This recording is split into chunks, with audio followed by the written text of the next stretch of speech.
Alon Ben David, seorang analis militer dari Channel 13 Israel, menyebut kegigihan Perdana Menteri Benjamin Netanyahu untuk tetap berada di koridor Philadelphia dan poros Netzarim justru memicu konflik regional yang lebih luas, serta perang tanpa akhir di Gaza.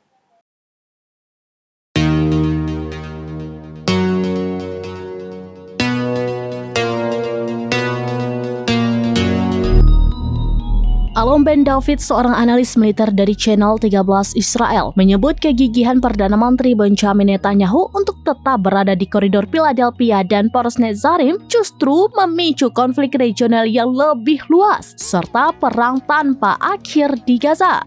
Dalam pernyataannya yang dirilis oleh surat kabar Ma'arif Israel, Ben David juga menyebut sikap Netanyahu itu akan terus menghalangi semua kesepakatan pertukaran tahanan dengan gerakan perlawanan Palestina, Hamas.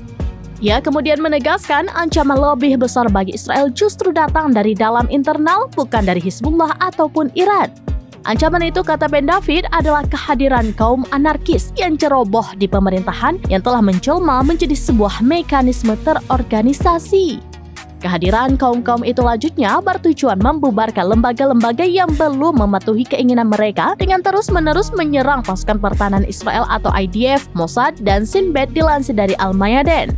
Ben David berpendapat jika 7 Oktober 2023 adalah awal dari disintegrasi Israel dan pemicu perang dengan seluruh wilayah sekitarnya, maka alih-alih berdoa agar hal itu berakhir, mereka yaitu kaum-kaum anarkis justru melakukan segala cara untuk mempercepat perang regional terjadi. Ia pun meminta aparat keamanan untuk tidak diam-diam mengatakan apa yang perlu dikatakan. Di akhir pernyataannya, Ben David menuturkan bahwa minggu ini Netanyahu memilih untuk melanjutkan perang di semua lini.